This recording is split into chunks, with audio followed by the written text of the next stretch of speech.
This is Dan Marino of the old. Hell of a job throwing that football. Dan Marino!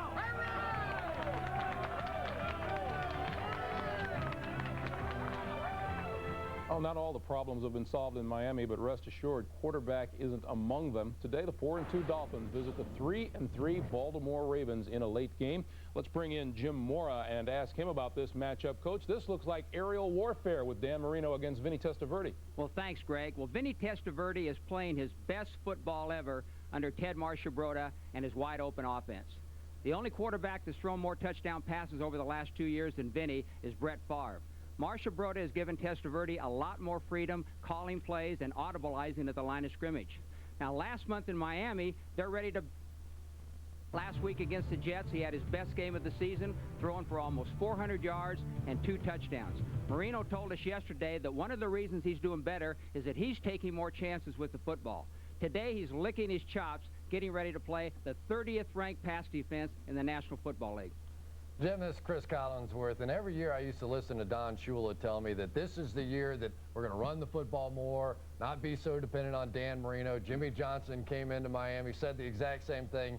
Does he now understand that as long as Marino's there, you have to throw the football? Well, Chris, Jimmy's biggest disappointment this season is the fact that his Dolphins can't run the football. But every week he comes out and tries. He's got an offensive line that pass blocks a lot better than they run block. He doesn't have anybody special at running back, and he's got a quarterback who's one of the best passers in the National Football League history. He knows the bottom line is winning, and the Dolphins win by throwing the football. Jim Mora, thanks very much. Have a good day in Baltimore today. Thank you. All right, another of our late games is Pittsburgh at Cincinnati. Now, the Steelers haven't been very good on defense. To Memorial Stadium in Baltimore, and welcome those of you who've just watched the Dallas Cowboys defeat the Jacksonville Jaguars 26-22, and those of you who've watched the Jets defeat New England 24-19. And that news is good news for the Miami Dolphins. A win today would give the Dolphins a share of first place with New England in the AFC East. There is Matt Stover, one of the NFL's best kickers. He has hit this season 15 of 16 field goals with 59 points. He's the second leading scorer in the NFL. Great accuracy. The Dolphins will receive the ball to start the game. Dropping back now for the Dolphins are Irving Spikes and Corey Harris. Rain is holding off. Good weather for football. Wind is starting to kick up. That could become a factor. Don Criqui with Jim Mora. Here's Stover into the ball. He hits a high spinner near side. And the ball is fielded there by Corey Harris as he starts up the field, breaks it across the 15-yard line and gets to about the 16-yard line. So Super Dan Marino and the Dolphins now go on offense. First down and 10 inside their own 20-yard line. As we look at the offensive blockers, who, as Jim mentioned, have allowed only 4 sacks of Marino in 6 games. He's getting sacked once every 55 pass attempts. And he's spreading the ball around. Bernie Parmalee caught 6 balls for 91 yards last week against the Jets.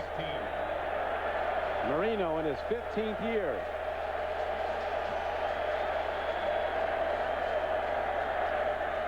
And he looks to put it up right away as he triggers the ball near side. He's pointing. Somebody might have run a wrong route, or one he wasn't ready for. It was McDuffie, who was in the general vicinity of the ball as we look now at the Baltimore Ravens on defense. Rob Burnett, a good pass rusher. McCrary at the right end has given Richmond Webb of the Dolphins trouble in the past when McCrary was with Seattle. 2 rookies start at linebacker. Boulware starts at the left linebacker. Cornell Brown, a new starter at right linebacker, replacing another rookie, Jamie Sharper. There is 350-pound Tony Siragusa, a run stopper. A handoff straight ahead, and Kareem Abdul-Jabbar, averaging just 2.8 yards a carry, is taken down by Siragusa on a second down run of 4 yards. But you know, on the first play, Don, Marino dropped back to pass, and Stevan Moore, the strong safety for Baltimore, came on a blitz. Marvin Lewis, the defensive coordinator for Baltimore, told us the other day that they've got to mix things up and put some pressure on Marino. They've been very vanilla up to this standpoint on defense. They need to come after him, put some pressure on him. They did it on the very first play of the game. Yeah, Siragusa said when we met with him yesterday, they want to hit him early and often because he has not been troubled at all by past pass rushes. It is third down, and the Dolphins need about 7. Here's Marino side-arming the ball, and he's not close. as they sent a blitz. Coming hard was Donnie Brady, an extra defensive back. Marino shooting towards Lamar Thomas, but not close. Donnie Brady comes off the left side right there, and again they're coming with the blitz. Here comes Ray Lewis off the right side, number 52. So right away in this very first series, they're doing what Marvin Lewis said they were going to do. They're mixing things up on defense and coming after Marino. So the Dolphins offense goes 3 downs and out on the opening series. And now dropping back is Jermaine Lewis, number 84, second-year player from Maryland. The smallest Raven, but the most elusive. A dangerous kick returner. Lewis from the 34 gets a channel, and he's out to the 49-yard line. So the high-scoring Ravens, after a 46-yard punt, get a 16-yard return from Jermaine Lewis, and they'll go on offense at their 49-yard line. There's the offensive blocking unit. 2 new starters. Williams back in after injuries. Ben Cavill starts at left guard. Ogden, a rising star at left tackle. Bam Morris has been productive running the ball. Michael Jackson, one of the NFL's very best, a big wide receiver at 6'4". He averages a touchdown per pass reception more often than any player in the NFL. Less than 1.65 touchdowns to receptions. And now Bam Morris runs the ball and comes across midfield and gets close to the 45-yard line. Talk about Bam, Jim, being so big, and yet with all those open field moves. His former teammate Zach Thomas, the middle linebacker for the Dolphins, played with Bam 2 years at Texas Tech. Dunstan Anderson starts for the rookie Jason Taylor, out with a fractured arm. Taylor in his first year has been one of the Dolphins' best players. George Teague is a new starter at free safety. Corey Harris got beat deep last week by the Jets. Bam goes Bam straight at the Dolphins, and he's ahead inside the 40. Eric Rogers knocked him down, but it is at Baltimore. First down. Well, everybody at Baltimore told us the other day, all the coaches, all the players felt like they need to balance up things a little bit more. They've been throwing the ball an awful lot. They needed to run the football. First 2 plays of the game, they've come out, given the ball to Bam Morris. He's run it right up the middle. They're starting 2 new players on their offensive line. Wally Williams, his first start after coming off a torn Achilles tendon at center, and Ben Cavill at left guard. They feel these guys make their offensive line more physical. Ted Marchibroda saying that they really feel they can overpower people now that we got all our guys back. They did on that last play, as again they go back to the run, and it's Bam Morris taking on tacklers, bust him through.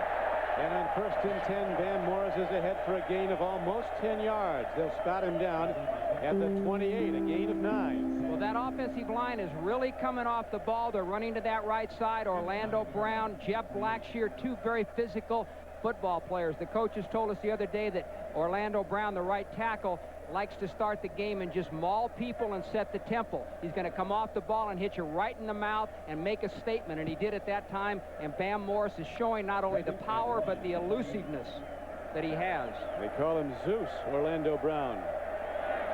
2nd and 1, back to Bam. He's ahead, first down and more, as the Dolphins are unable to hold him back. Anthony Harris, outside linebacker, got him. We had Jeff Blackshear lose his helmet on the play, but the Ravens drive on. Now, they're a fast-starting team, as you know, Jim Mora. In fact, built a 21-0 lead on the Steelers in their last game, but couldn't hold it. Well, that was a devastating loss for them. 2 weeks ago, they had a bye last week. They had a chance to beat Pittsburgh, the #1 team in their division. 24-7 at halftime, they're ahead. They give up 5 touchdowns in the second half and lose the game. It's now 1st and 10. Baltimore driving on. Here's a quick out near side. Derek Alexander moves the ball down close to the Dolphins' 15-yard line. Anthony Harris got him again. Testaverde, a very big quarterback, 6'5", 235 pounds, and maybe the strongest quarterback in the NFL. Well, they just throw a quick screen here to number 82, Derek Alexander. Eric Green, number 86, you see him right there. He goes out there and tries to block Buckley. Buckley does a good job of evading the block and making the tackle. You mentioned Testaverde being so strong. The strength coach, Jerry Simmons, says he is as strong a player as they have on their football team pound for pound. Bench presses about 330 pounds. And now Testaverde and the Ravens have the ball at the 15-yard line on 2nd and short. The Dolphins shoot the gap, and Trace Armstrong, the veteran defensive end from the University of Florida, Shoots through and makes a backfield tackle for loss. There's Trace Armstrong right there. Number 77, Orlando Brown, pulls, and Trace Armstrong comes right in off the pull, gets penetration, and makes the play.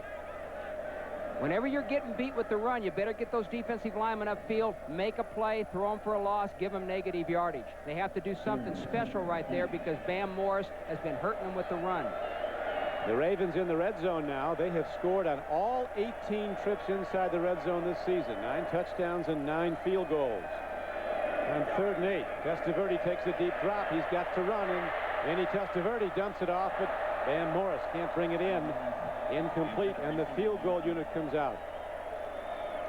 Right, the guy that initially puts the pressure on Testaverde is number 93, the left end, Trace Armstrong. He makes Testaverde scramble around a little bit of the pocket. There he comes right there. He's going to beat number 77, Orlando Brown. And then Daryl Gardner comes in right there from the right side and hits him as he's starting to throw the football. So Bam comes to the sideline. The field goal unit comes out. There is number 3, Matt Stover, who has hit 15 of 16 this year. As you see, second in the NFL. The hold will be at the 28-yard line. A 38-yard field goal attempt on the way, and as usual with Matt Stover, it's right through the middle. So the home team, the Ravens, take the lead 3-0. Baltimore kicks off when we come back to Memorial Stadium. Hope my car gets fixed today. And my sink. And my furnace.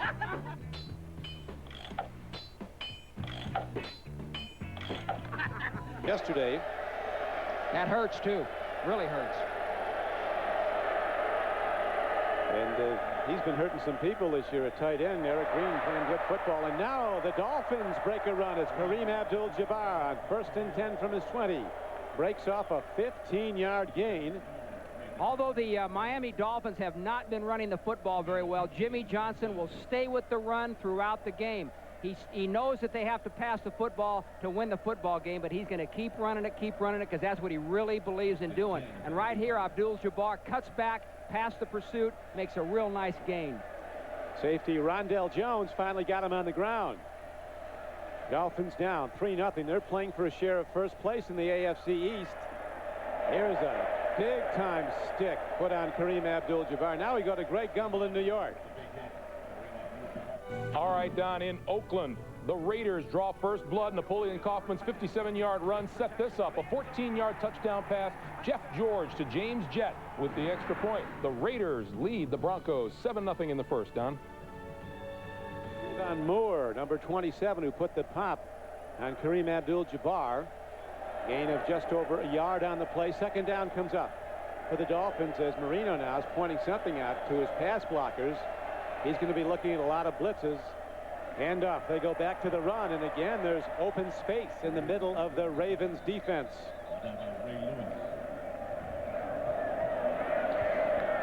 Ray Lewis makes a stop. Oh, excuse me, Don. On the previous play, you're going to see number 27, Stevan Moore, who likes to play up around the line of scrimmage some, come up and get a great hit on Kareem Abdul-Jabbar there. Perfect tackle. Got his head up, hit him high, knocked him back. Well, he really hit him hard. Moore is he second on the team in tackles, and he has 3 intercepts so far. You know, on that last play, Don, they ran a draw for good yardage, and the Ravens have 2 really good pass rushers at defensive end, McCrary and Bennett. Both those guys got way upfield, which opens up that draw lane. Miami took advantage of it. Miami hasn't had many 15-yard runs like the one that Kareem Abdul-Jabbar had a moment ago. Their longest run's 22 yards this year by Jabbar. Now Marino sets his team on second down, a handoff to Kareem Abdul-Jabbar. This time he goes right side. A penalty marker's down, though, as he is ahead for a first down if the play goes. And that's picked up. Apparently no marker. And the signal is given by referee Gary Lane. It's all good. And the Dolphins march on, trailing 3-0 here in the first quarter with 7 minutes and 29 seconds to play in it. Jimmy Johnson devastated this week, Jim, by the loss of this terrific young pass rusher, Jason Taylor, who fractured his arm in the last play of practice on Thursday. Could be out up to 6 weeks. Marino on first down. Nowhere to go, and Dan Marino's hit. Peter Bulware, who's got 4 sacks. He was the number 4 player picked in the entire draft this year. Here comes Bulware off the right side. Now, Bulware, as you mentioned, was their number 1 player. He was a defensive end in college. They're making him a linebacker here. He's coming here on a blitz, and nobody touches him. So Miami's having a hard time picking up these blitzes by the Ravens, and this is something new for the Ravens. They've been very vanilla, very simple on defense up to this point. Again, Marvin Lewis, their defensive coordinator, says we got to mix it up. We got to do more. We got to make it tougher for them to block us and move the ball. Well, they've been doing that. And, Marino so far, Jim, 0 for 3 throwing the ball. Now Marino on second down starts to run, puts it up, and it's almost picked off by the middle linebacker, Ray Lewis. O.J. McDuffie was the receiver he was looking at. But Marino's been under duress since this game has started. Had a little pressure on him right there, too. It made him hurry his throw. He had to scramble out of the pocket. You'll see him come back here, and you'll see the pressure right there up in his face, and that's where you want to pressure Miami. You want to get in his face. He had to move around, couldn't get set, didn't make a real good throw. And Marino, a great one for adjusting. You can throw everything at him, the whole war book, and he finds a way. He's seen it all, I believe. Yes, many times in his 15th year. He needs 10 on this third down throw. Throw and a catch. Head down. Does O.J. McDuffie get where he needed to go? He's going to be very close to Dolphins first down. Antonio Langham was defending. Langham had some problems against the Steelers in the Ravens' last game. See what happened on that play? The Ravens did not get good push up the middle from their defensive tackles. There was nobody in Marino's face. They were way off Marino. He had a chance to get set, step up, and make a throw for what it looks like a first down. They're going to measure right here. If you give Marino time up inside and don't put pressure right up in his face, he's going to hurt you. Pretty remarkable guy, isn't he? He just goes on and on. He's had so many injuries, 9 different surgeries. I love talking to him. I love talking to him. We talked to him yesterday. I finally find out, Jim, how he wears number 13, which many consider an unlucky number. His dad, Dan Marino Sr., coached his first Little League football team, and everybody got to pick numbers, and Dan was the last to pick. And everybody took everything but 13, so he got it, and it did all right with it, so he stayed with it. I don't blame him, and I hope they didn't go on ability, making him the last to pick. You know, Don Strock told us yesterday, the quarterback coach for the Ravens, played with Miami, with Marino. He said he's the best competitor he's ever seen, the best he's ever seen. He's hard on everybody when things don't go right, especially himself. It's 1st and 10. Dolphins mounting a drive here, trailing 3-0. Marino fakes. They give him some time. There's the throw and the catch. Bernie Parmalee makes the reception, knocked down at the 38-yard line of the Ravens. The referee threw a flag, so that's probably holding on Miami. They had pretty good protection, but obviously somebody got free. Personal foul for roughing the passer. I didn't see that one. The Dolphins get first down off it. Eddie Marchabrody, he was very animated when we talked to him yesterday, wasn't he, Jim? Saying we want to be judged from this point on. We've got all our guys back, and he is really optimistic about where his team can go, and he's had 5 playoff teams in his years as a coach. He really likes this football team. They're one of the youngest teams. 6 seconds back on the clock.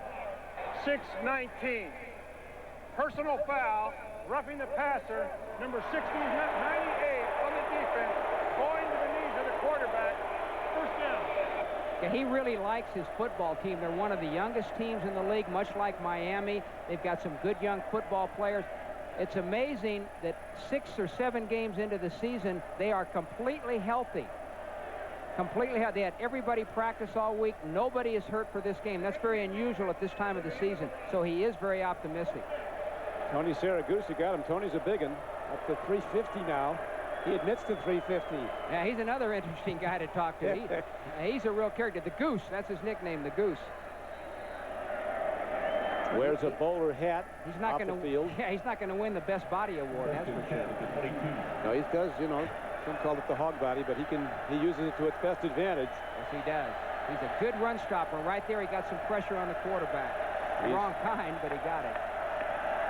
So the Dolphins drive on. Kareem Abdul-Jabbar sliding his way, cutting back inside the 20-yard line. He's down to the 19. And the Dolphins, aided greatly by that roughing the passer call against Siragusa, now have advanced the ball inside the 20-yard line of Baltimore. Again, Rondell Jones, one of the safeties, had to make the tackle. You know, this has got to be making Jimmy Johnson very happy over there, seeing his team run the football. They have not run the ball for 100 yards yet this year, so they're doing pretty good right now. He's got to feel pretty positive about this.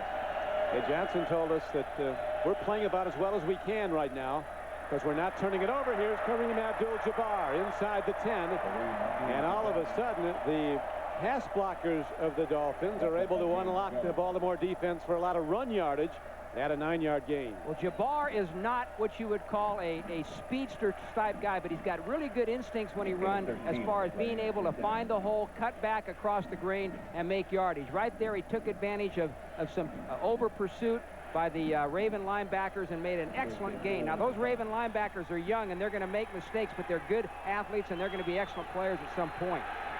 And here's where Marino often shoots quick slants into the end zone. This time he goes for the run, though, and Kareem Abdul-Jabbar is in, and the Dolphins take the lead. A 6-yard run. So Miami, which has struggled all season long with a running game, comes right down the field with it on this series. Well, one thing about Jimmy Johnson, as I said earlier, he's going to keep going with the run until he's absolutely convinced that it won't work. And right here, he's going to give the ball to Jabbar, and it's a very simple blocking scheme, but he sees the pursuit, overrun the ball, he cuts it back and gets into the end zone. Good job of running and cutting back by Kareem Abdul-Jabbar.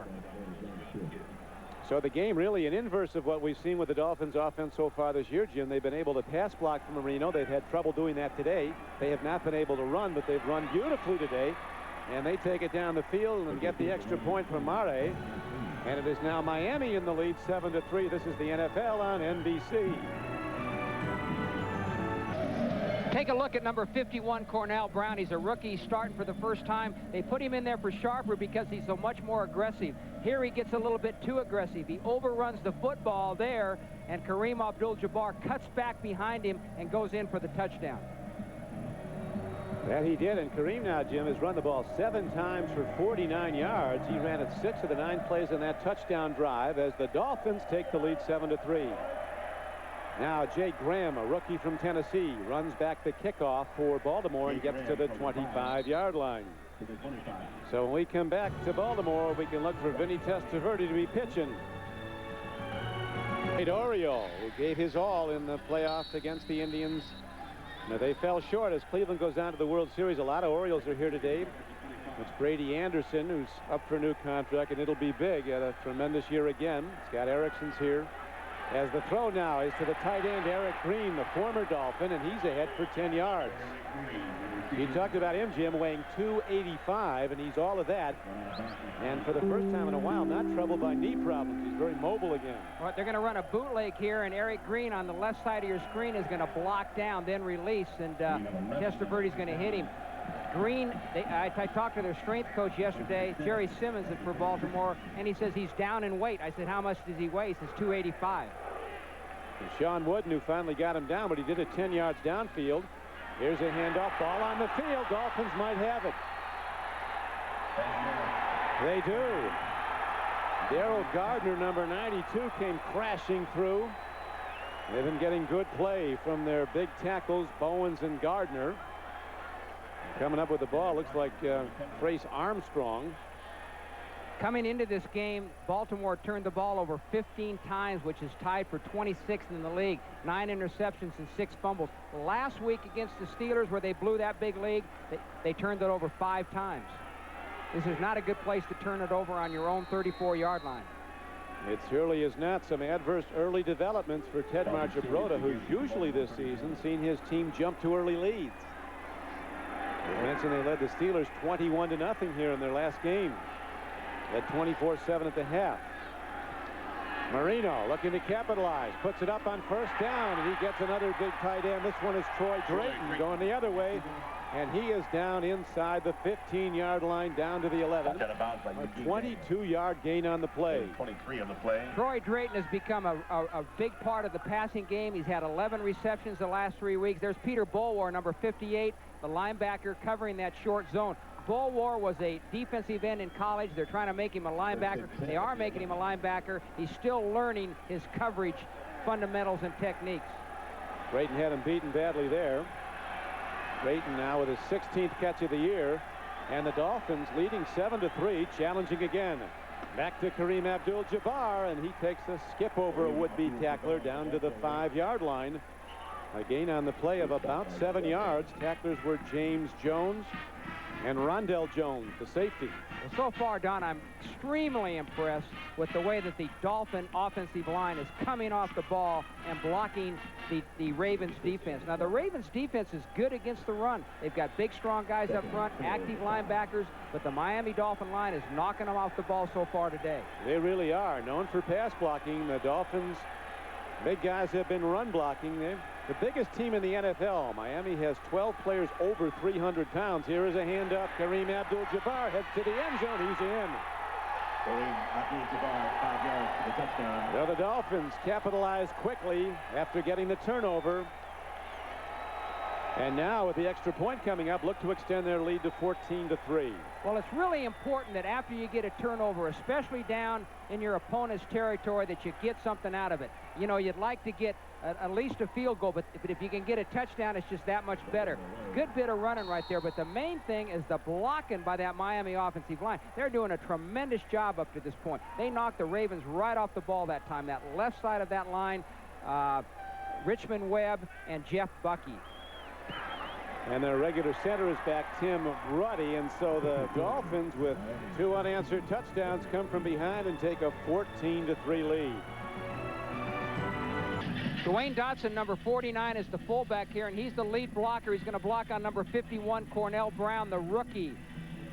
Parmalee is the normal starting fullback, but when they get down in this area and want to run the football, they're going to put Dotson in there, who's a much bigger player and a much better blocker. And Kareem Abdul-Jabbar, the beneficiary of all that blocking, he's now run the ball 9 times for the Dolphins for 60 yards, and he scored 2 touchdowns. This is the guy who was averaging 2.8 a carry coming in. The kick return by the Ravens takes the ball out across the 25-yard line. Jermaine Lewis got it to about the 27, where he was brought down on the play by Tim Jacobs of Miami. So the Ravens will try again. Their last drive short-lived on the second play of it. They turned the ball over, and the Dolphins quickly capitalized. You know, Don, in 1987, I was coach of the Saints, and on December 6, 1987, Vinny Testaverde had his very first start as a rookie in the National Football League. Completed 22 of 47, 369 yards. I'll finish it here after this play. Pretty interesting story. But there was good news for you at the end of the day. Yeah. What a game. Throw in the flat. The ball is out to the 33-yard line. But this was it. We were a good football team. We were 12-3 that year. It was a strike year, but we were 12-3, went into the playoffs, had an excellent defensive football team. But he came in there as his first start, completed that many passes. We won the game 44-34. But at that point, and it lasted for a few years, he had the NFL record for a rookie throwing the football. It was against our defense and a very good defense. Thank God we won the game 44-34. He's had his setbacks, Vinny Testaverde, but he's getting better. Heisman Trophy winner from Miami of Florida. #1 pick in the draft. Had the great moments for the Canes and the down moment in the Fiesta Bowl when he was intercepted 5 times by Penn State in that national championship game. And #1 pick in the draft at Tampa Bay. Went to Cleveland. 1 month he was AFC Player of the Week. The next month he was sitting on the bench. Just been up and down, but he really feels that Don Strock, his quarterback coach, and Ted Marchibroda, his head coach, who's also a quarterback specialist, have given him a lot of good counsel and guidance, and he's getting better.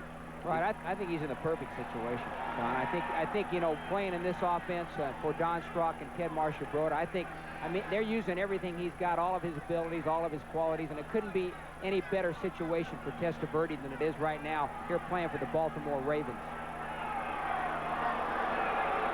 I asked him... Encroachment, defense, number 93. 5-yard penalty, first down. I asked him yesterday or Friday about that game against New Orleans in 1987. I said, well, what, how could you come in there and do so well your first start? He said, well, I didn't know any better then. I just let it fly. And Marcia Broda's kind of given him that kind of an attitude here.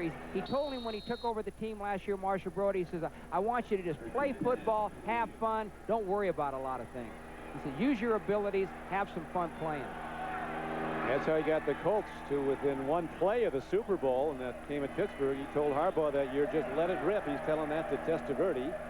Bam Morris runs on first down to the 41-yard line. That fumble a bit ago by Bam Morris was his first as a Raven in 239 touches. So he doesn't cough it up much. Bam Morris, again, Zach Thomas, who played with him at Texas Tech, told us yesterday, and you mentioned this earlier, not only is he elusive, but he's a load carrying the football, and it takes more than one guy to bring him down. He hits that inside there with a lot of strength and a lot of power. Very strong and very shifty. He is now the lone setback as Testaverde steps into the pocket, throws hard to Michael Jackson, one of the NFL's best, and he's downfield for a first down to the 47-yard line of Miami. 13-yard gain. Well, I believe this is Jackson's first catch. Now, he's one of the leading receivers on the team. They like to run, and 90% of the time they're in a 3 wide receiver offense. Now, that spreads out the defense, but they've got 3 wide receivers that are good football players. They like this type of offense, 1 back, 3 wide receivers. Miami runs basically a 2-back offense with 2 wide receivers. Both teams utilize a tight end. Drayton for the Colts, or for the Dolphins, and Green for the Ravens. Right now, Testaverde utilizing 3 wide receivers. He escapes the rush, throws on the run, gets Derek Alexander. Ball's in the air again. And the Dolphins have it. Another fumble. The ball never touched the ground. Alexander caught it, took a couple of shots. The ball popped up, a room service interception. And Miami has it again on a second turnover. Well, Alexander makes the catch there, number 82, but Buckley comes up there, breaks down, makes a good high tackle, and allows his teammates to come in and gang tackle Alexander. And because of that, they're able to knock that ball loose. It's important for a defensive back to come up like Buckley does there, number 27, tackle the guy high. He actually gets that ball out of there with his right hand. He was the first one to knock it loose. Yes, he was. Good play by Buckley. And as he told us yesterday when we asked him about giving away so much height to tall receivers like Michael Jackson and Derek Alexander, he said, hey, I've been doing it my whole career, giving away height. It's all about quickness and leverage and being in the right place. That's right. Body position, getting position on the receiver. The first quarter winding down and out with the Dolphins. 1st and 10 at their 40. Marino on a handoff, on a end around, running with the ball on the play is Jordan, and he doesn't get much at all. In fact, they'll knock him down for a loss of about 4 yards, but it was a good first quarter for the Dolphins. They lead 14-3. Okay, Greg, it's 14-3 now. Miami over Baltimore here at Memorial Stadium. Marino on 3rd down and 10, setting in the shotgun. Here comes the blitz. He waits, he fires, he makes the throw in the first down. A beautiful play by O.J. McDuffie, his 32nd catch of the year, as he stretched out into the teeth of the defense for a 15-yard gain on 3rd and 10. Well, this is a big play for Miami because Baltimore had done a good job on 1st and 2nd down. They get him in 3rd and 10, come with the blitz right there, but McDuffie beats the defender and picks up the first down. Good play, good protection by the Miami offensive line to block the blitz right there and give Marino time to complete the pass. Yeah, they really tightened up the pass blocking. Marino had missed his first 4 throws. He's now hit 5 in a row. Looking to go up top again. It's a goal. Is almost hit by the Ravens. They had it and lost it. Ray Lewis, the middle linebacker, tipped the ball. Well, they couldn't hold on, and so the Dolphins get another shot. The Ravens here have a great chance of getting the ball back on a turnover, and they need to do this in a game like this. They've got their hands on the ball. There's the miss by Jordan. The ball's tipped. Can't quite hold on to it. Number 25, Deron Jenkins. 2nd and 10 at the 45. That's right. Dan Marino now over 130 straight throws without an interception. Now up to 136. That's a Dolphin record. Now Marino wants a timeout with the Dolphins in the lead, 14-3. Have the ball in a 14-3 lead early in the second quarter. Miami 30th and last in the NFL over the season rushing the ball, but today with 54 yards. And Kareem Abdul-Jabbar, who's been the carrier, has been in the end zone twice for both Dolphin touchdowns. Now on 2nd and 10, they go back to the run. Penalty markers down. Jarris McPhail still running. He doesn't know the play has been whistled dead. Jarris doesn't get that many carries.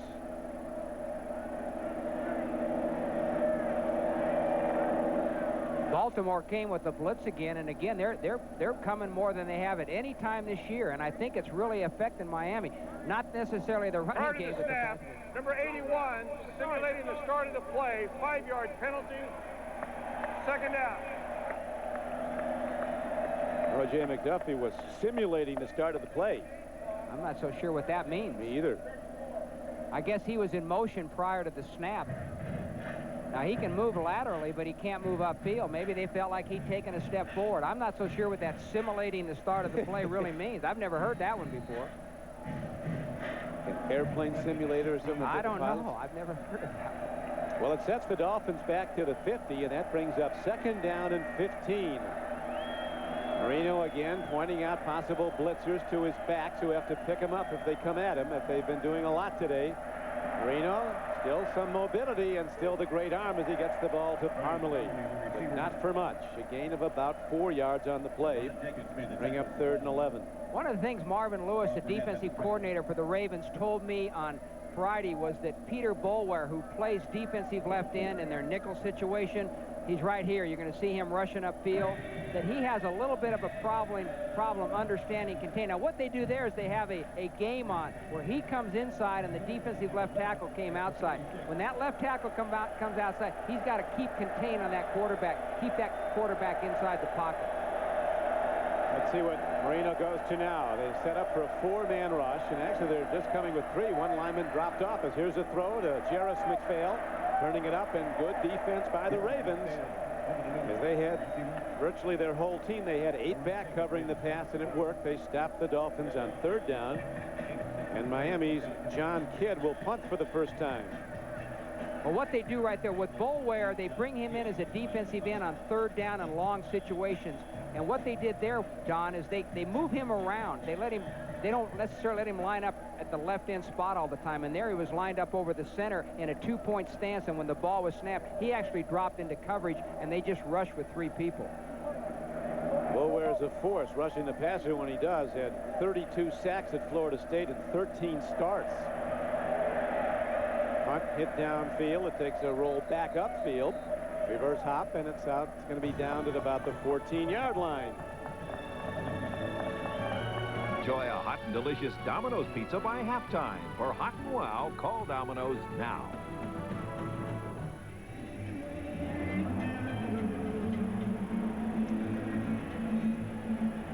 Follow the NFL on NBC online at NBCSports.com. Catch up on all the action from around the league, including action from the early games, plus Gil Brandt's news and notes.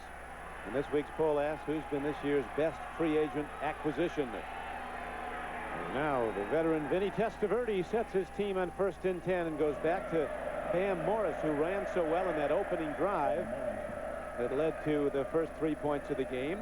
Let's find out more about the Raiders, who've just scored, from Greg Gumbel. Right you are, Donald. Jeff George from 5 yards out looks for and finds Ricky Dudley open in the end zone for the touchdown with the extra point. 14-7. The Raiders have the lead on the Broncos in the second quarter, Don. Thank you, Greg. The Ravens' last 2 possessions here have resulted in fumbles, and the Dolphins have capitalized, building their 14-3 lead with 11:20 to play in the first half. 2nd down and 5. Testaverde dumps it off. Big Bam Morris draws a lot of Dolphins, who put him down at the 21-yard line. Here are the first half possessions for the Ravens. Field goal, fumble. You know, talking to the Dolphins yesterday, an interesting point. From 1985 to 1995, and they had some very, very good football teams there, playoff teams under Don Shula. They never, at the end of the season, they never had a positive takeaway giveaway ratio. They were always, you know, same number of takeaways as giveaways or less. They need some today. They're down -2 today as Testaverde on 3rd and short throws the ball. And as the ball comes into Eric Green, he is hit hard by the middle linebacker, Zach Thomas, who knocks it free. And the Ravens will have to punt. Testaverde now 6 of 8 throwing the ball for 45 yards. It's interesting on that takeaway giveaway ratio. Most of the time, that's the main factor in the outcome of a game. And for the fact that the Miami had such good teams and never had a positive ratio there is interesting to me. Jimmy Johnson came in last year. They ended up the season +12. This year coming into this game, they're +5. They've already had 2 today, and they take advantage of those. Jimmy Johnson really emphasizes the turnover and takeaway giveaway ratio. As the punt from Montgomery comes downfield to Charles Jordan, well, he emphasized yesterday when we met with him, it's a 60-minute game, and we're going to make less mistakes than the Ravens. That's going to be the difference, and so far it's held up. He expected an onslaught from the Ravens, though. He really thought, although he didn't come right out and say it to his team, there's a very good chance we're going to be behind. He just told them, remember to keep your poise. If they do things we're not ready for after having an extra week to get ready for us, we'll make the adjustments. Keep your poise, be patient. We'll make less mistakes. All right, Jimmy Johnson coaches to play efficiently. And you see this, the fact they only turned the ball over 3 times so far coming into this game. They've only been sacked 4 times. They don't beat themselves. They don't give up the big play on defense. When you don't beat yourselves, you got a good chance to win the football game. Right now they're winning at 14-3 as Kareem Abdul-Jabbar sees a penalty marker fly in from the referee lane as he's knocked down at the 45-yard line. Now the sun's starting to break through. There was a threat of rain earlier. Breezy October day here in Baltimore. Yeah, Wally Williams, the center for the Ravens, told us yesterday, he said he hopes it did rain. Holding 61 on the offense. 10-yard penalty, still first down. He told us, he says, I hope it does rain because I want to run the football. And the Ravens told us they were going to try to run the football more today. He says, I hope they do because if it rains, that means we can't throw as much. It means we have to run. That's what I want to do. They really ran the ball well, did the Ravens, on that opening drive, the first possession. They got the 38-yard field goal from Stover, but they've not scored since, have not moved the ball since. It's been Marino and the Dolphins putting up points, beneficiaries of 2 turnovers by Baltimore. Troy Drayton, a big tight end from Penn State, makes his 17th catch of the year. There are the Raiders out in front of Denver. I tell you, the Raiders, they are so close to being a tremendous team. It's hard to believe they have a losing record, and there's 10 games to go. They're going to be a threat the rest of the way. If they can learn to play a little bit of defense, they can be a very good football team because offensively, they're doing extremely well, especially throwing the football. They got to stop people, though, once in a while, don't Well, you? that's the one number that works against them. They're giving up 4.7 yards per rush to the opposition of the Raiders. Hard to win when you do that. Here's Marino. Ball is tipped, knocked back as Rob Burnett, the veteran defensive end from Syracuse, number 90, who is one of the strongest Baltimore Ravens. At 280 pounds, he bench presses over 500 pounds, so he can take on those 300-plus tackles and push them back. Well, Jerry Simmons, the strength coach for the Baltimore Ravens, told us yesterday that he's got 5 or 6 guys on his football team that can bench press over 500 pounds. Rob Burnett being one of those. He's not like a 300-pounder either. Now Marino sets himself on 3rd down. They need 17. Fires over the middle. O.J. McDuffie gets a first down. And if ever classic Marino was illustrated, it was there. Standing in against an all-out rush, threading a tight spiral right where it had to be, and a terrific play by the receiver, McDuffie. Well, the Ravens are coming with the blitz again. You can see number 58, Bolway, there coming up the middle. 2 guys coming off the right side, but Marino has so much poise, so much confidence. He stands back there, threads it in there for a first down. Now, that was 3rd and about 17. It's a crime defensively to give up a first down when it's 3rd and 17. So they did, and the Dolphins in the lead, 14-3, drive on. And up, Kareem Abdul-Jabbar with that cutback move that produced 2 touchdown runs earlier in the game is ahead for a gain to about the 44-yard line of Baltimore. Gain of 6 yards on the play. The tackle by James Jones. Kareem averaging 2.8 a carry coming in with his best numbers of the season running the ball. Yeah, that's really good. And this is really important for Miami to be able to do this today, especially against a defense that's poor against the pass, but has been pretty good against the run. Well, the Dolphins hitting the Ravens defense with their full repertoire on offense. And again, it is number 33. On second down, Kareem Abdul-Jabbar, a 200-pound running back from UCLA who does not have great speed. Shiftiness is his strong suit in getting yards, and he takes it to the 41-yard line. That brings up 3rd and short, about a yard. Well, you know, we talked here just a couple of plays ago. They had him in 3rd and 17, which is an ideal situation for the defense. Now it's 3rd and 1, and that's a perfect situation for the offense. That's what you want to do offensively. You want to get in those kind of situations. 3rd and 1, 3rd and 2. You got a good chance to make the first down. Will he make it throwing it, Dan Marino? He's got 3 wide receivers and 1 running back. He will throw on the numbers. He gets Charles Jordan, who takes a knockout hit from Ray Lewis and Antonio Langham.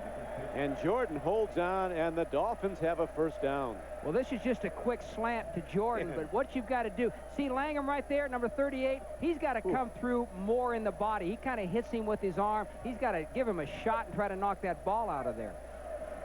Charles Jordan, number 88, from Long Beach City College in his 5th year. Miami moving the ball consistently into the Ravens' end of the field. They've been there 4 of their last 5 possessions in this half. 4 of the 5 they've had the ball. Remember, there were 3 downs and out on the opening drive. Here's Marino lofting the ball and throwing it away as the Ravens, with good coverage, double team coverage on Lamar Thomas. You know, Dan Marino in his career, Don, has had a lot of injuries. He's so tough, though, and so competitive that he's been able to play right through. I'm sure right now he's banged up a little bit. He's got to be. He wears that special shoe from the Achilles tendon tear that he had a couple of years ago. Like yesterday when we talked to him and he walked out of the room, he walked with a slight limp. John Strock said it's remarkable. He's got a little plastic device in the heel of his shoe with a spring in it to help him walk on the field. Give his legs some lift after the Achilles injury. Here's Marino again. Look at this Marino throw. People all over him, and he sidearms the ball to Parmalee. And the Dolphins get another first down inside the 10-yard line. 18-yard gain. Yeah, this is a big play. You know, when I was an assistant coach with the Seattle Seahawks a number of years ago, we used to play the Chargers twice every year. And I thought that the toughest quarterback that I ever coached against was Dan Fouts. And I think Marino is the same type of guy. He's a veteran. He's tough. He's competitive. He'll stand in the pocket forever. Doesn't worry about the rush. He's some kind of football player. And his team is really on the move up in the NFL. 2 straight wins and leading 14-3. Challenging for more as Irving Spikes turns it up and in. Gets to the 10-yard line, where the middle linebacker, Ray Lewis, is on the stop along with Jamie Sharper. Sharper, a 2nd-round draft choice from Virginia, who had been starting. Didn't start today, but as you pointed out, Jim, Cornell Brown, his replacement, another rookie, has been overrunning some plays, so Sharper's back in there. I'm sure they got Sharper back in there. You know, they've got 5 linebackers on their team. 4 of them are rookies, and the other one, Ray Lewis, is only in his 2nd year. So it's a young group and an athletic group. Very athletic. Jerome Bettis of the Steelers said they're the fastest linebackers he's seen in the NFL as a group. Handoff. Spikes gets it. They go to a little bit bigger back. Do the Dolphins down close. And this Irving Spikes hits straight ahead to about the 7-yard line. That brings up 3rd down and about 4. It's interesting to me that the Dolphins are able to run the ball so well against the Ravens, because the Ravens got a good group of defensive linemen up there. They're big. Tony Saragusa is well over 300 pounds. James Jones, the left tackle, is a big physical player. McCrary and Burnett on the outside aren't quite that big, but they're good football players. And yet the Dolphins are running right up the middle, knocking them off the ball. Marino to Kareem Abdul-Jabbar. He's in again. 3 touchdowns in the first half. And the Dolphins, an underdog, build their lead to 14-3. Or to 20-3 with the extra point coming up. Well, again, Jabbar, take a look at number 52, Ray Lewis. their second-year linebacker. He's going to attack the line of scrimmage. In fact, he's going to blitz right there, but the right guard comes over and makes a nice block. But Ray Lewis has got to stay on his feet and make that play. If you're going to attack that line of scrimmage, you got to do it under control. You got to be aggressive, but you got to do it under control so you can make the tackle. They can't tackle Jabbar, though. He's now carried the ball 12 times for 74 yards and 3 touchdowns. Indomare picks the extra point up, and the Dolphins stunning the Ravens on Baltimore's home field 21-3. Memorial Stadium in Baltimore. Don Criqui with Jim Mora. Kareem Abdul-Jabbar of the Dolphins, Jim, having a career day running the ball with 3 rushing touchdowns. He's never done that before. Right, he came into the game with just 3 rushing touchdowns in the 6 games prior today, and he's already got 3. We're not even through the first half yet. So this is a great job of running the football, the Miami Dolphins. I'm sure Jimmy Johnson is very happy at this point. He's got to be ecstatic. Now the kickoff comes downfield as we have the rookie from Tennessee, Graham, run it back. Jeff Graham takes it to the 22-yard line. And the Ravens, badly in need of offense, will go 1st and 10 in a moment. Bam Morris has now left the game. He had trouble holding on earlier. And the rookie, number 34, Graham from Tennessee, is in. Jay Graham. 3rd-round draft choice. Good power, and he's elusive. But he's inexperienced. Dolphins with a 21-3 lead as Testaverde stands in against a blitz, throws beautifully to Michael Jackson. Jackson with all that speed coming back at the ball and takes it ahead for a gain of 22 yards. Art Modell, the owner of the Ravens, told me on Friday that he thinks Jay Graham can be an impact player in the National Football League in years to come. He's a very explosive, very fast runner, but one of the reasons he hasn't played a lot is because he's still a little bit confused as far as his blitz pickup assignments are concerned. They don't want to get the quarterback hurt. This is Graham, and you see that speed that he has on a 1st down carry, but a marker comes in from the umpire, often signifying holding. Detroit now coming back to take the lead on the Giants in the late starting games today. And holding it is. I asked Al Levan, the running back coach, yesterday what he thought of Jay Graham, and he said that he thinks he can be an impact player in the league. Offense, number 65, 10-yard penalty, still 1st down. He said he thinks he can be a difference maker. The thing he's got that speed and elusiveness. He's the kind of back that can take it the distance on any play. But with the hold, they fall back to their 34-yard line. The run's negated, and Vinny and the offense find themselves with a 1st and 20 play. Testaverde loops a little screen out to the tight end as a blocker moves in front of him. Eric Green takes the ball to about the 38-yard line. Green at 285, as we mentioned, still counting heavily against the Dolphins' salary cap. Well, this is a screen to the tight end, Eric Green, right there. He's going to show pass and then drop out into the flat. The right corner, Calvin Jackson, number 38, comes up and makes a nice, good low tackle. You want to tackle those big 285-pounders a little bit low. You don't want to take them on high, especially if you're only about 5'9". The reason, Jim, they cut Eric Green, as you know, is he missed 39 practices one year was with the Dolphins. Here's a throw and a catch. A thing of beauty for the Ravens, and the ball is down to the 34-yard line. As Jermaine Lewis, the little sprinter from the University of Maryland, breaks it over the middle. And he is ahead for a gain on the play of 27 yards. There's Jermaine Lewis right there. He always lines up in the slot. And the thing that he does best, according to Vinny Testaverde, he's got great explosiveness off the line of scrimmage, very quick and very fast. He set an Atlantic Coast Conference record, 193 receptions in his career at the University of Maryland. He was a touchdown maker for the Terrapins. Here is another swing pass. Jay Graham upended. A well done open field tackle by the strong safety, Sean Wooden.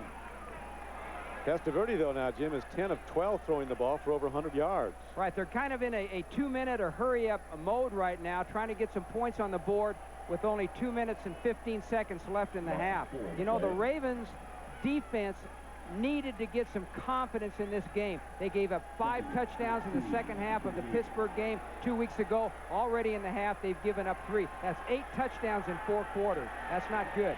Now they need to get a touchdown. Here is Jackson, who is drilled hard as he makes the catch. Michael Jackson hit hard by Calvin Jackson of the Dolphins. And there's a timeout with a 2-minute warning. Joe Gibbs, Sam Weitz, and Chris Collinsworth will bring you all the scores and highlights of today's action around the league. A big development in the AFC East with the Jets beating New England 24-19.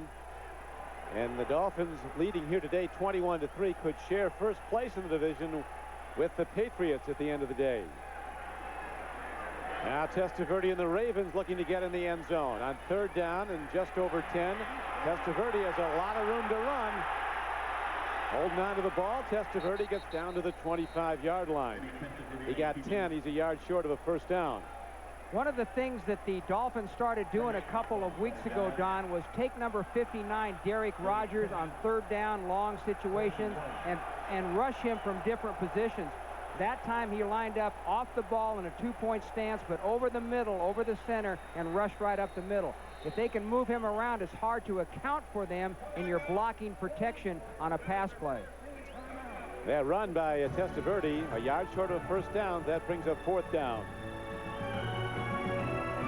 Modell, the owner of the Ravens, and his wife Pat, they'll be moving the Ravensville into a fantastic new stadium nearby to Camden Yards where the Orioles play. We're showing you some pictures of that under construction now. 68,000 state-of-the-art stadium. Kicking off the second phase of their PSL personal seat licensing drive tomorrow are the Ravens. But right now the ball's on the field, and they may have turned it over as Testaverde tried to pick it up and get ahead. Depending on who's got it, the Ravens could have a first down. The ball did fall forward from a Ravens standpoint, but those Dolphins, they were hunting the ball. Now, one thing that's vital as a football team, you have got to execute the snap from the center to the quarterback. I mean, you can't have any mistakes in that type of a situation. Right there, the snap was not good for one reason or another. I don't know whether it was the quarterback or the center, but the snap didn't occur. And on 4th down, the ball goes back to the spot of the fumble. 4th down, first down the other direction. See, on any 4th down play, the only person that can recover the fumble is the player who fumbled the football. So what happened there is Testaverde fumbled the football. Looked like it was kicked by a teammate, though. Right, he fumbled the football right there, so he's the only one that can advance it. So the 4th down and try again, a misfire by the Baltimore Ravens offense, and the ball turns over to the Dolphins. And they still have time now with 1:20 left to possibly put up more points. They're a surprise 21-3 leader of the Dolphins. Testaverde unable to recover his own fumble for a first down. So here's a fumble now by the Dolphins, their first time that they've, it looks like that O.J. McDuffie was the guy who got the loose ball. Well, that's the thing, you know. The Ravens fumble the football, the Dolphins recover. Here the Dolphins fumble the football, but they recover it. Good job of McDuffie of being around the football. He did that last week. So he picked up a fumble by Jordan, took it in for a touchdown last week. Against the Jets in that very important win for Miami. Here is Marino going to the run, and this time Bernie Parmalee with both arms on the ball, protecting the football, and the Dolphins ready to take their 21-3 lead to the locker room. You know, we talked before the game, Don, that the Ravens really felt like it was important to come into this game and run the football more and balance up. What happened now? They're down 21-3 at the end of the half. It's going to be hard for them to run the football on a consistent basis. They're going to have to put it in the air to get back in the ball game. As the first half winds out, what do you think Marcia Broda does now? Makes a complete readjustment of the game plan and goes to an all-out pass game? Well, Marcia Broda basically likes to throw the football anyway, so he's just going to have to throw it a little bit more than he anticipated. He didn't want to go in at halftime, obviously, down 21-3. He wanted his team to get some confidence out of this first half. He came into this game very positive. I'm sure this is a little bit of a shock to him. He was more than positive. He, as we mentioned at the outset, said we want this team to be judged from this day on because we've got all our players back. and he really felt good about where the Ravens were headed. They moved right down the field on their opening possession of the game after stopping the Dolphins 3 and out, kicked a 38-yard field goal, but from then on, the turnovers, Marino's passing, and especially the superb running of Kareem Abdul-Jabbar have proven the difference. 21-3 Dolphins at the half. Now let's go to Greg Gumbel in New York. The Dolphins lead the Ravens 21-3. This week here in Baltimore, one lucky Ravens fan got a chance to check out the new stadium that's being built downtown, very nearby to the Orioles Park at Camden Yards. Completion is set for August of next year. When finished, the stadium, Ravens Stadium, will seat more than 68,000. A state-of-the-art, as good as it gets, and you're going to be very close to the field. The front row of seats is really just about 10 yards behind the bench. So the PSLs go on sale tomorrow, the second phase of that here in Baltimore. But here in the first half, the Miami Dolphins, offense, defense, special teams, they've had it all as they've taken command of the game. As you know, Jim, Ted Marchibroda has a theme for his team. It's called "And Then Some." He wants you to practice as hard as you can, and then some. Play as hard as you can. I think he needs a lot of "and then some." He needs a lot of "and then some" this second half. The key to the game has been the turnovers, in my opinion. The Ravens have turned it over twice, and Miami not at all. And the fact that Miami has been able to run the ball so well. They were coming into this game 30th ranked in the National Football League running the football, and they've run it for 85 yards already in the first half. Of course, the turnovers there, too, for Baltimore. It's hard to win the football game when you're in the negative part of the takeaway-giveaway ratio. Coors Light halftime statistics. Baltimore, that you mentioned, Jim, wanting to run with just 43 yards rushing, and they went to a rookie, Jay Graham, late in the second quarter to run the ball. They pulled Van Morris. Well, the Ravens will get the ball to start the third quarter, down 21-3. Kareem Abdul-Jabbar with all 3 touchdowns for Miami, all rushing the ball. Indomade kicks off. Ball spins down to Jermaine Lewis, and he's out across the 20. Head down, he takes a full shot at the 21. Knocked down hard on the play as Corey Harris, who lost his starting job since the poor performance against the Jets. He got beat deep once. And Jimmy Johnson said, really, Corey has been a cornerback most of his career, so he had him at safety, and he's still in a learning process there, but he makes a big special teams hit. And do we have a marker down here, Jim? There'll be a lot of people talking. Yep, we do. A hold on the return team, so the Ravens are set back. Well, that's one thing you don't want to do. On the return team, number 55. Ooh, good hit by Corey Harris, as you mentioned, Don, number 25. One thing you don't want to do when you're behind 21-3 is to start the second half off on your own 12-yard line. Now, they had an opportunity to start out on the past the 20. They get the penalty, and they start out on the 12. That's not a good way to start the second half. Putting Vinny Testaverde in a hole back inside his 12-yard line. Testaverde up top on the first play of the half.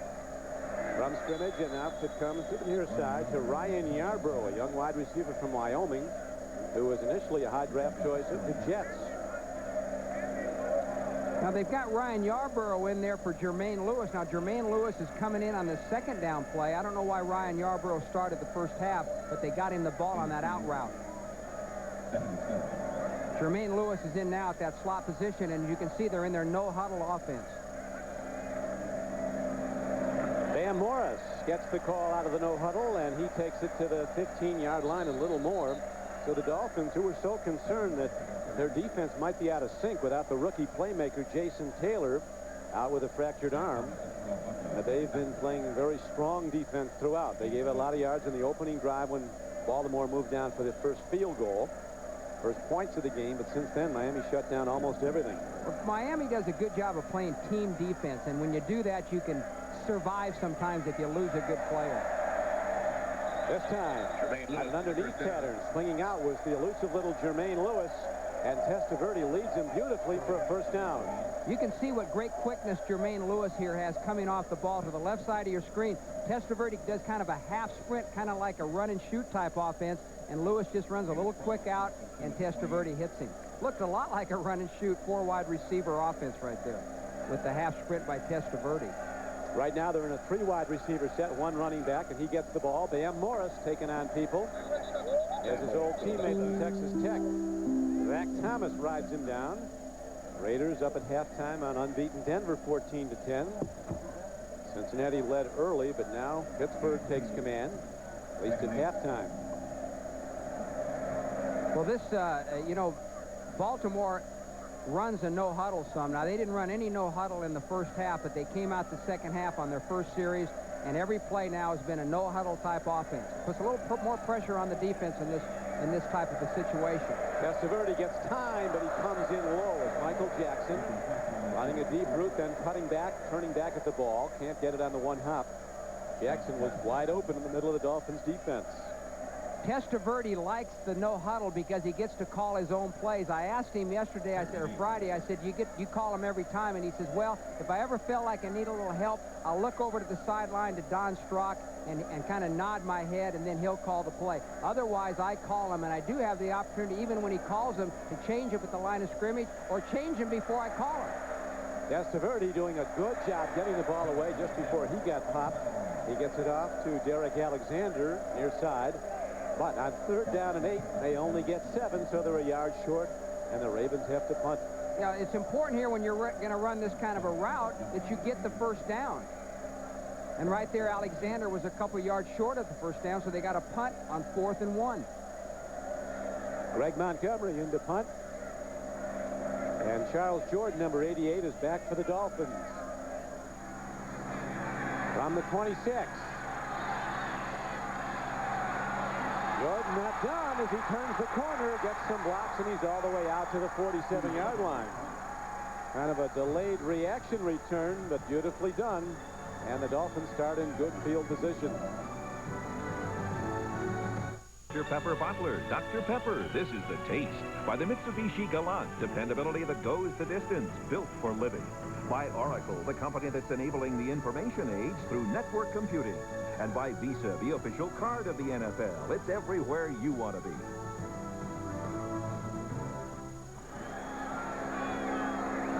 Back at Memorial Stadium, Baltimore, Maryland.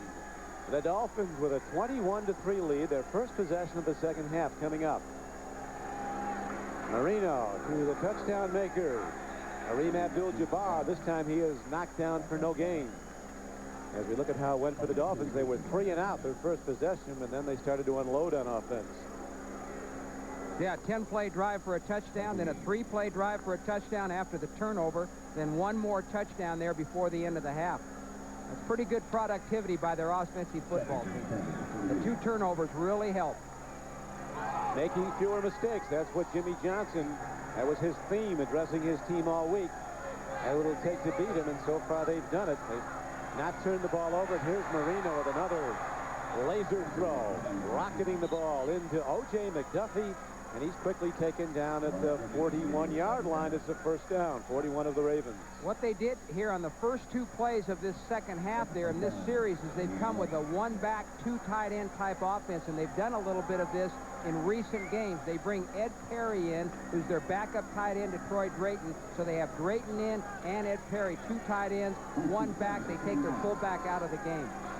Now they got the fullback back. Fullback is the lead blocker. Up in front. That is Dwayne Dotson as he blocks, and Abdul-Jabbar goes the other way, turns it back up and dives inside the 30-yard line. So this adds a whole new dimension to this Miami Dolphin team, Jim. If they start to show a running game the rest of the way to go along with Marino, they're going to be a force right on through January. Well, the Dolphins came into the game ranked 30th and last in the National Football League in running the football, but they have certainly made a statement today that they expect to run the ball better the rest of the season. Again, Kareem Abdul-Jabbar is getting a lot of his yardage, cutting back behind the pursuit. 97 yards on 16 carries, and a career-best 3 touchdowns already. Back to Kareem Abdul-Jabbar. Ball on the field, and the Ravens have it. So Baltimore finally knocks the ball free to the dismay of Jimmy Johnson. And the Miami drive is stopped. Coming up with the ball was Mike McCrary. Finally, Ed Marchibona sees something good happen.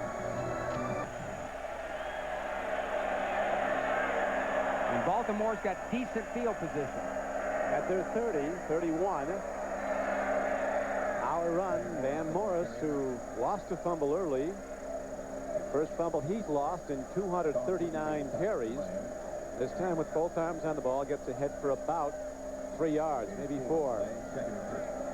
He's 2nd and 6.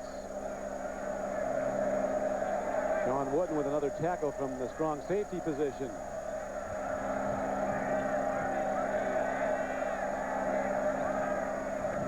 Again, they go to Bam Morris, and this, Jim, is very much like their first possession of the game when they were running power slants off tackle. And Bam was getting the yards. Right, he was getting a few more yards that first series. You know, in that first series, they went down running the football. They got down close to the goal line, threw the ball, had to come away with the field goal instead of the touchdown. Again, they're still in their no-huddle offense. They haven't had a huddle yet this second half. They're calling the plays at the line of scrimmage. Testaverde taking a look downfield, then drops it off to Bam Morrison with that leg drive and being hit from behind. The impetus of the Dolphin tacklers pushes him ahead to the 43-yard line. It was 3rd down and 3, and he ended up getting 5. Well, this is a little drop-off pass to Bam Morris, and what you're going to see him run over, not really run over, but get the first down on his old Texas Tech teammate, Zach Thomas, right there.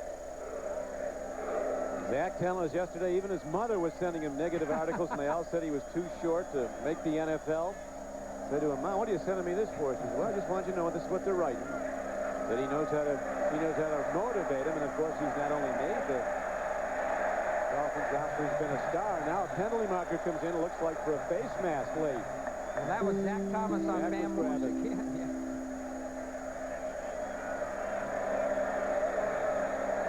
No foul on the play. The grab was on the shirt, not on the face mask. See, Zach knows where to grab him. From Pampa, Texas, Zach Thomas. Oh, that was close, but he got that hand off of there quick, and the official didn't see it. I think that was a good call by the official, and I'm glad to see him admit it when they make a mistake and throw the flag when they really didn't see the penalty. What a throw by Testaverde out to Derek Alexander on the far flank. And now Testaverde starts to light it up. 18 yards on the play, and the Ravens start to challenge. There's Alexander right there. He's going to break out right in front of the deep defender and in back of the short defender. Good throw, good pattern against that zone defense. An excellent pattern, good for an 18-yard gain. The ball is down inside the 35. Bam Morris taking on people. And Shane Burton, number 75, got an arm on him. Then he was finished off by Baron Tanner, 72. Ball advanced to about the 33-yard line. So big Bam Morris now comes out of the game, and Vinny Testaverde has hit 17 of 20 throws, if you can believe that, for 147 yards. He's only missed 3 throws. But still, no touchdowns today for the Ravens, one of the NFL's highest scoring teams. Whoa. Zach Thomas been looking at the ball rather than the Jay Graham who's coming out of the backfield. Zach might have been heading for the end zone. Yeah, that was almost an interception. Had Zach have got this number 54 right there, covering number 34, Jay Graham. Had he have picked this off, he'd had a good chance to go all the way for a touchdown. I'm not so sure how fast he is, but he'd had an open field all the way in front of him. Zach comes out on a passing down. 3rd down and 9. Testaverde gets some time, steps up, fires open. Man, Michael Jackson inside the 15-yard line. Jackson across the middle for the first down. NFL pass offense at its very best.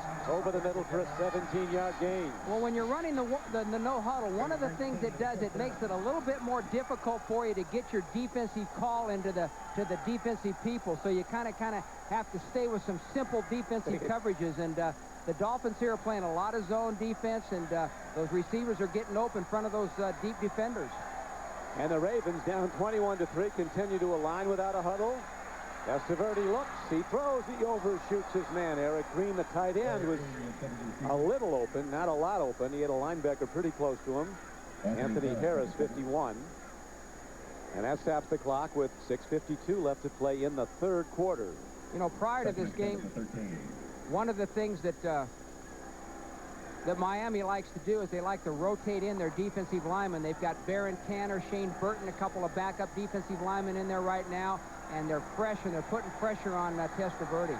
Well, they're setting to throw here as Testaverde swings it out, gets his man, Eric Green, takes it down to the 5-yard line. The former Steeler, the former Dolphin, who was cut after spending one mini camp with Jimmy Johnson's Dolphins, now a productive player for the Ravens.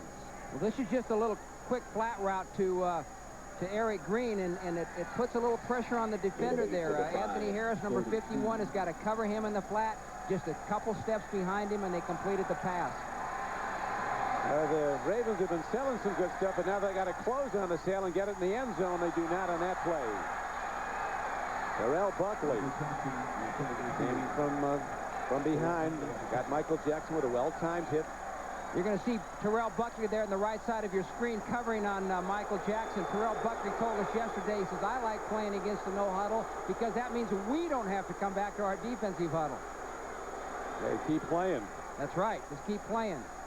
But the Ravens stall, so Testaverde in the offense, after getting it downfield with a first and goal inside the 5-yard line, now have to set up for a field goal attempt. And the usually automatic Matt Stover ready to try his second of the day, which he drives through. So the Ravens get 3, but they need much more as they now trail 21-6. Testaverde's reaction right there when Ted Marshall-Broda elected not to go for it on 4th down and instead kicked the field goal. Obviously, Testaverde wanted to try to get the 6 points. But with 6:13 still to be played in the third quarter, Marshall-Broda playing percentages, getting sure points. And here comes the Dolphins running the ball back.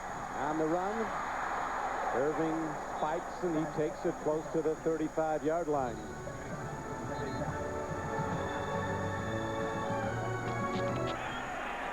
Miami averaging over 4.6 yards a rush today. Coming into the game, the Dolphins as a team averaged under 3 yards a rush. Moreno could go to the run more to burn some clock. His team leading in the third quarter, 21-6. To the run they go. Irving spikes. And the Ravens, Jim, are hunting the ball right now. They've gotten one turnover here in the third quarter, looking for another. Well, they need another one, and then they need to get points on the board after the turnover. It would have been a heck of a lot better if they'd have got a touchdown on that last drive instead of settling for the field goal. You know, one of the things that leads me to believe that Miami came into this game with an intent to run the football is they've got Dwayne Dotson in there at fullback, who's a much better blocker than Bernie Parmalee. Parmalee's been the starting fullback the last couple days. He's more of a pass receiver. Dotson's more of a blocker. Parmalee caught 6 passes last week against the Jets. Moreno's not been sacked today. He's been sacked only 4 times all season. And again, he pulls to McDuffie, and the former Penn State All-American delivers another big play for the Dolphins. Finally taken down by Siragusa and Rondell Jones, but it's a first down Miami. The Dolphins are not getting a good, or the Ravens are not getting a good push up the middle in Marino's space, and he's able to step up in the pocket and complete the throw. That's a nice bit of running there by McDuffie. Ray Lewis missed the tackle in the open field. Dolphins throwing and running well. Throwing was expected. They're number 3 in the league in passing, but they're 30th and last in rushing the ball coming into this game. And they go back to the run, and Irving spikes, powers his way, gets across midfield. He'll be down at about the 49-yard line where the middle linebacker, Ray Lewis, brought him down. Ray Lewis told us yesterday, Don, as you recall, you know, they've got, as I mentioned earlier, they have 5 linebackers on their team. 4 of them are rookies, and Ray Lewis is in his second year. And on Tuesday, which is normally the player's day off, all 5 of the linebackers come in and look at film for about an hour and a half, 2 hours. They do that on their own. The coaches don't require it. Ray Lewis was kind of the instigator, said, hey, guys, we're young. We got to get better. We got to put in that extra time. That's like that and then some you were talking about. And then some, says Coach Marshall-Broda. Right now, it's Marino and then some with the pass offense inside the 45-yard line. Lewis on the stop. But again, plus yards, Lamar Thomas, who caught 5 for 75 yards last week, makes the play. This is going to be a good group of linebackers. Sharper and Lewis and Boulware. You see Lewis there making the tackle. Right now, they're young. They're still learning the position. Boulware was a defensive end in college, has never been a linebacker. Eventually, though, it's going to be a good group of players, good group of linebackers in the National Football League. Lewis, who made the tackle, and Thomas, who caught the ball, were teammates for 2 years at Miami of Florida. As Marino throws, again, he's on the numbers. His big tight end, Troy Drayton, knocking people off the ball. And finally, Troy Drayton powers his way inside the 40-yard line of Baltimore, and he has a first down. The Ravens come with the blitz off the right side. You're going to see number 27, Stevan Moore, coming right there. But Marino gets it off quick. Pretty good protection. Gets it off quick. They pick up the first down.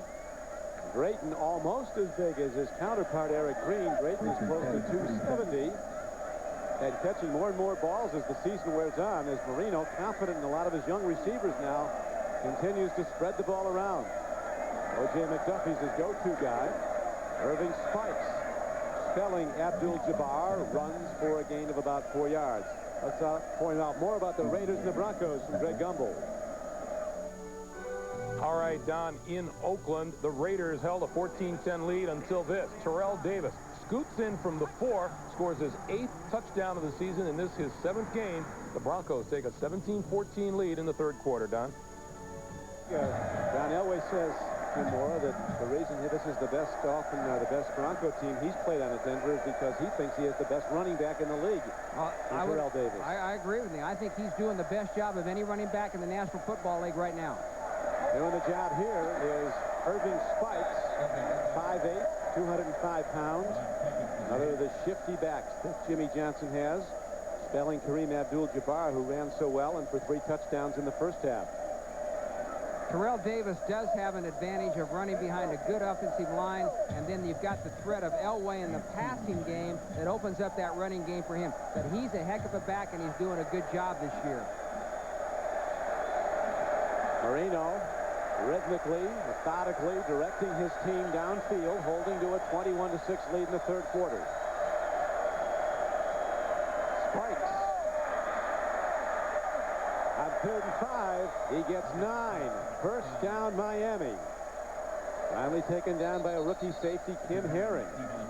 The Miami offensive line is absolutely dominating the line of scrimmage. This is a 3rd and 5 situation. The Ravens have their nickel defense on the field, but they still got to be able to stop the run. That time, that left side of the Miami offensive line just blew them off the ball, and an easy first down for the Dolphins. Really was. They're making it look easy. See Denver holding to that 3-point lead over the Raiders now in the 3rd quarter. Marino and the Dolphins, with a win today, will share first place in the AFC East with New England. The Patriots a loser to the Jets. Throw and a catch, and again, Marino putting the ball where only his receiver can get it. And it's Lamar Thomas leaning in off the flank to make the catch. This is just a slant route by Lamar Thomas right here. And what the Dolphins are doing, they're good throw. They're throwing the short pass, the conservative pass, and then they're running the football, and they've really got the Ravens confused right now. Completely got them off balance. Marino using everything in his offense. Every skilled player getting the ball today, either to run it or to catch it. This time it's a pitch back. They go to the run. It's Irving Spikes with a blocker. He's inside the 10, and he's down to the 5. On a first down carry, he got almost 8. Antonio Langan finally got him down, but that'll do it for 3 quarters of play as the Dolphins lead 21-6 and are challenging for more. This is the NFL. Baltimore outscoring Miami in the 3rd quarter, but they need much more. As right now, the Dolphins are threatening to build their lead even more. They're letting the good times roll in South Florida, Jim. The Dolphins heading towards their 3rd straight win and a share of first place in the division. The Marlins leading the World Series with Game 2 coming up tonight on NBC. 1 game to none on the Indians. Miami really looking impressive today in every aspect of football. The handoff. They go to Irving Spikes, and he doesn't get a lot. Ravens shut down that run as Jamie Sharper, 55, the rookie, and the veteran Rob Burnett combined on the stop. Miami came into this game, Don, through 6 games. Their first 6 games, they had not rushed. As a team, they had not rushed for 100 yards. Today, through 3 quarters, they have 123 yards. Dolphins will go back to play the Chicago Bears next. Good luck to the Bears. This team is looking real strong. Boy, if they can run the football, now you know this team can throw the football. Number 3 in the league coming into the game throwing the football. They play good defense, good sound defense. Don't give up the big play. If they can get that rushing game going the rest of the season, they're going to really be tough. And through it all, Jimmy Johnson said it's the worst year of injuries for any team he's ever coached or heard of. They've had 15 surgeries, 2 or 3 broken legs, broken arm. Even their mascot, the 7-foot Dolphin TD, went down with knee surgery in the offseason. That's right, and one of those surgeries was to Larry Bechtel, who's their offensive line coach and assistant head coach. Even the coaches have been in the OR. That's right. That's a bad sign.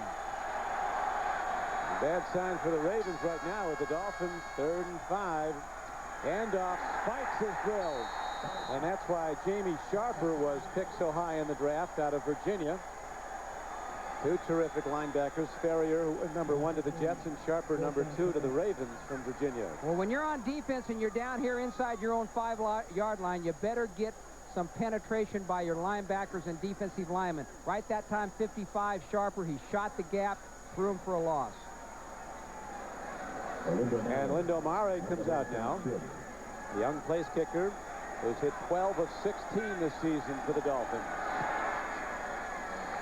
And he easily drives it right through the middle, and the Dolphins now have taken a 24-6 lead. Biggest stars, it's all at NFL.com. And here at Baltimore, Ed Marchibroda and his Ravens have seen a day that has been all Miami Dolphins. They lead 24-6. Don Criqui with Jim Mora. Mare kicks off after hitting the field goal. Here comes Jermaine Lewis for the Ravens. Nowhere to go, so he dives to a halt at the 19-yard line. Vinny Testaverde in the offense. Try again when we come back. Jim Mora back at Baltimore. Ted Marchibroda gives his team over to the players a lot. He has different guys speak. Give motivational speeches every day. I think he needs one right now, but the Gettysburg Addressers. Every day he has a different player talk to his team right at the end of practice. Well, they've got to get offense going. Testaverde's completion percentage is way up today, but they've not been able to take it in. There's a marker down. Testaverde lofting one downfield as Eric Green gets a hand on it. And it skips into the secondary where Sean Wooden almost had a play on the ball. Marchibroda told us the reason he does this, he said he started doing it when he was the head coach. Defense, number 93, 5-yard penalty, still first down. He said he started doing it when he was the head coach of the Colts a few years ago. He says 2 reasons. One, sometimes players listen to their teammates better than they listen to coaches. And he also likes to see how the players that he has talk to the team, how they respond and how they address the team. He says he learns something about them when he has them do that. Looks like the best he's had was Nunn, Freddie Joe Nunn at Indianapolis. He challenged the whole team. He thought they were laying down when they had a chance to make the playoffs, and they almost made it to the Super Bowl. And then he had Nunn get up there every week. He said every week he got better. That's right. He said I couldn't wait to hear him. He'd never been to the playoffs, and he told the Colts, I'm getting there, and you guys are going to better be there with me. That's right. And they played a lot better football after hearing the oratory of Freddie Joe Nunn. Right now, there's not much happening there as the Dolphin defense stuffs the run. And the fans here at Memorial Stadium sold out. Unhappy, they're looking for pass offense with their Ravens down 24-6. Well, they've got Jay Graham, the rookie from Tennessee, in there at running back, and they're going to give him an opportunity to get some carries. And they feel also that he's the kind of guy that can break it. You know, he can break the long one on the Dolphins. Throw catch, but the Dolphins, Jim, sitting back there in that zone coverage. There's no place to go, huh? Right, and the thing that they're not going to do, the Dolphins are not going to give Testaverde and the Ravens the easy, quick one right now. They're going to make them work for everything they can do right down the field. They got to complete the short passes, make them complete the short passes on them, come up and make the tackle. Miami working with a lot of young players in their lineup, one of the NFL's youngest teams that you'd mentioned. And yet they're playing a very experienced group. And now Testaverde has nowhere to go, so he lost the long ball and no one's near it. Derek Alexander was running an out route. And Testaverde was looking for a hitch and go, a fly. All right, Jimmy Johnson really stresses to his defensive players and defensive team, don't give up the big play. That's number one. Number two is make the big play when you can. But number one is don't give up the big play. And they do a good job of this. People have to work hard to get into the end zone against the Dolphins defense. They got to work over there. It's a terrific play by the Ravens. Now the ball is separated. And they're going to give him the catch. Yeah, he did hold on. Michael Jackson was drilled, but he held on. He was hit hard by George Teague. As we talked just a minute ago, what the Dolphins are going to do is give him that short or intermediate route and come up and make the play. George Teague comes up and makes a good hit on the receiver on that play. Michael Jackson works closely with Testaverde because Jackson was a quarterback and a very good one. And coming out of high school, he went to Southern Mississippi, but there was a better one there with him for 4 years, by the name of Brett Favre. The Cowboys rally back. The Jets with the most important win. Setting up a tight race in the AFC East. San Francisco, where your son Jimmy's one of their fine coaches. They're off to a great start. It looked like they were going to have a tough year. Right, he's the secondary coach, and they're playing really good defense this year. I think they're ranked number 1 in the National Football League in defense, although Atlanta got a few points on them today. This Seattle's a team to watch also. They had some tough early losses. There's a long ball downfield. They were shooting long at Ryan Yarborough, but couldn't get to him. Well, as I said, you know, Jimmy he continually preaches to his defense, don't give up the big play, don't beat yourself. Same thing on offense. Don't fumble the ball. They only had 3 coming into the game. They've only given it up once, twice today. Don't get sacked. Don't beat yourself. If you don't beat yourself, you always give yourself an opportunity to win the football game. How about that? Eric Turner running back a fumble 65 yards to give the Raiders the lead over the Broncos. Eric Turner is an ex-Raven. Yeah, he was a #1 draft choice, one of the highest picks. I think he's the 2nd pick overall by the Browns when he came out of UCLA. Here's a throw and a catch to Jermaine Lewis. Weaving ahead. Jermaine Lewis is down at the 34-yard line. So all of a sudden, the Raven offense comes alive. A 16-yard gain. Well, the Dolphins are playing that zone. They're only rushing with 4 people, so they're giving Testaverde a lot of opportunities to throw, and he's finding some open guys against that zone defense of the Dolphins. Temperatures have dropped now to around 50 degrees. Winds have died down. Lights on at sold-out Memorial Stadium as Testaverde drops. Long ball. Open man. It'll go for 6. He is in. Touchdown. Derek Alexander makes the catch. Tiptoes the sidelines. A 34-yard touchdown play. What happened here is Terrell Buckley, number 27, the left corner, who was covering Derek Alexander. Oh, boy, did Alexander put a move on him. He put such a good move on Buckley that Buckley fell down. Great move by Alexander. Tight-roping the sideline on Little Cat's feet. Now they're setting up for a 2-point conversion from something out of the Southwest Conference in 1946. Very interesting formation there. Dolphins are just playing man like in basketball. They're each picking a guy. Now they're going to go into a more conservative formation. So they're putting some excitement, Jim, back into the extra point. Very much so. So what they do there is they get into that crazy formation that they were in. If the Dolphins don't have it covered, then they're going to run a play. If the Dolphins line up the right way, then Terrell Buckley, the left corner, is covering him man for man. And Alexander puts a terrific inside move on him and then breaks it out to the corner. Vinny Testaverde told me that of all his receivers, Derek Alexander is the niftiest and the craftiest, and he showed it on that play. And now the kickoff is boomed into the end zone by Matt Stover, so the Dolphins will take the touchback, and we go back to Greg in New York. Don, this is the play that turned things around in Oakland. John Elway looking for a receiver, gets hit, loses the football. Eric Turner, opportunistic Eric Turner, picks it up and goes 65 yards for the touchdown, tight-roping the last few steps down the sideline. The Oakland Raiders regain the lead on the Broncos, 21-17. They're now in the 4th quarter, Don. Thank you, Greg. Well, if they get a stop here, if the Ravens do, they could get back in the game. Testaverde's thrown the ball very well today. His numbers are impressive. 24 of 33 for 252 yards and a touchdown. Kareem Abdul-Jabbar, who's been quiet in the second half. They've used primarily Irving spikes. After Jabbar scored 3 first-half touchdowns, this time Kareem gets ahead for a gain of about 7. Well, the pressure right now in the football game is on the Baltimore defense. The Baltimore defense has got to stop the Dolphins and get the ball back for their offense if they're going to have any chance to win this football game. And number one, they got to stop the running game, which they haven't been able to do all day today yet. Kareem Abdul-Jabbar, Jim, just went over 100 yards with that carry. 18 carries, 106 yards, 3 touchdowns. Back to the run. Nothing happening. Big stick put on by the middle backer, Ray Lewis.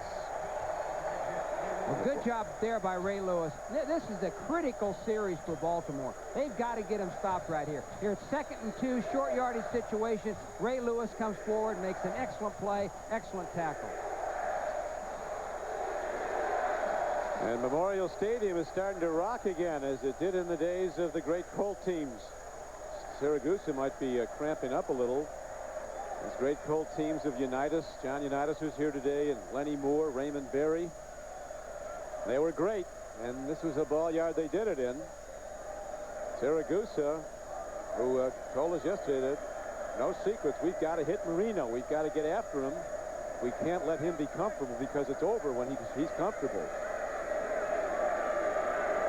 You see Big Tony up.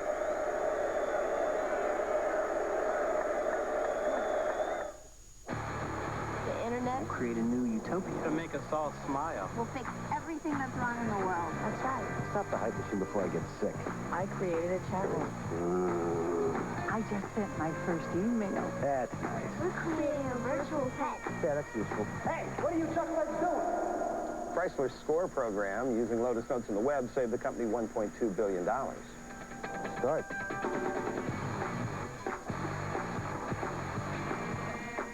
This ice cream has walnuts in it. Yes.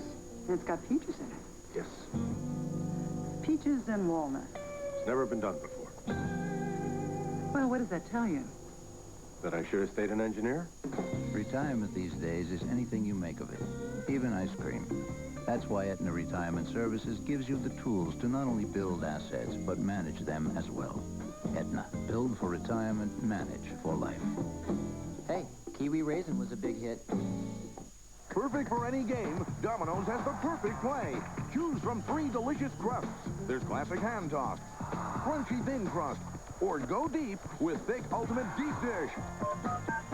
So make the call and have it all.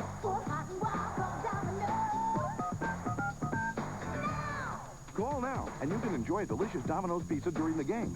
And why not add some of Domino's spicy buffalo wings or steaming hot breadsticks? Next. The Ravens digging in. Of course, these Ravens never more to the running game if they can. Digging in on 3rd down. Dolphins needing about 4 yards for the first down as Marino sets a 3 wide receiver formation. Coming with a 4-man rush.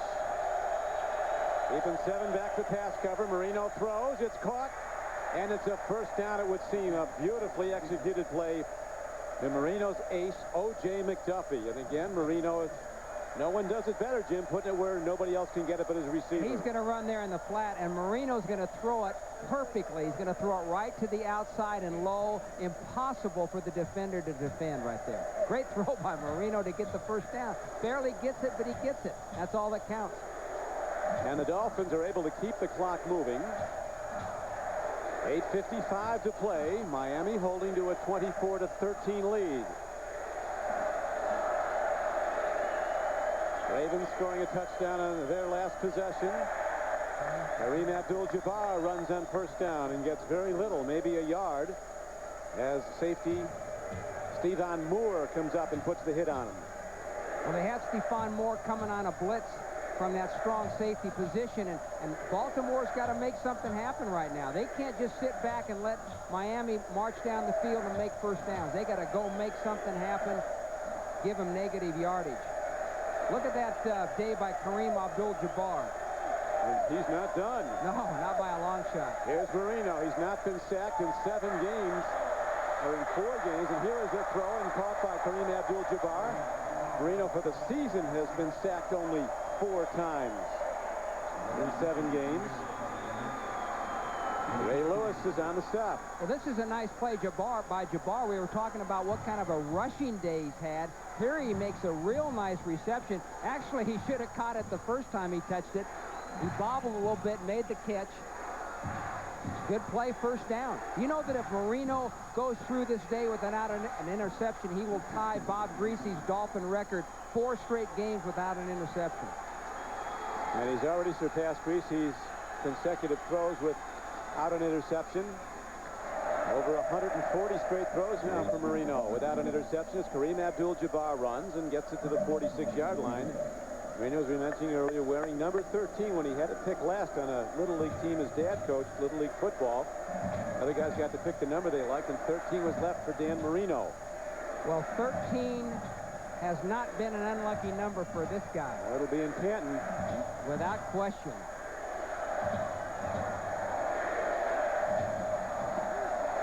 Marino in the second half has thrown the ball 7 times. He's completed 7, all 7 for 64 yards. Pretty good stats. Good as they get. Now he goes to the run. Coming near side is Kareem Abdul-Jabbar, and he's run out of bounds. It could be a late hit on the Ravens. Critical error, losing poise and costing themselves a big penalty and a first down. Yeah, you don't need this kind of thing at this point. You can't lose your poise. You don't want to give them any more yardage than they're already getting, and they did it there with the late hit out of bounds. See it. Personal foul. Unnecessary roughness, number 57. Late hit out of bounds. 15-yard penalty. Automatic first down. That looked to me like it was Boulware, number 58. Yeah, coming there from the right side. On the Ravens Bam, he hit him. That's a good call. When you see that guy's going to go out of bounds, and at that point his teammate had already made the tackle, you got to come off that play. You can't go in there with the head or the body. He had an opportunity there to ease up. He knew the guy was out of bounds. You got to come off the tackle there. So Marchibroda frustrated now. It's a penalty that keeps the Dolphin drive alive. Miami leading 24-13. 6 minutes and 20 seconds left to play in the game. On first down, the Dolphins go to the run, and Irving Spikes takes the ball inside the 35. Taking hits, working hard, gets ahead for 3 yards, down close to the 33-yard line. Yeah, missed tackle. Rob Burnett misses a tackle. I think Michael McCrary, number 99, misses a tackle. Boom, a good block right there. And if you miss that tackle, you got to get up off the ground. You can't lay there like the Ravens are doing. These huge Raven defenders, the biggest of all, Siragusa, challenging his teammates now to make the stop. This is second down coming up. A long 7 is needed, almost 8. To the run. Spikes spins off, gets to the 30. He got 3. It's going to bring up 4th down in the long 4.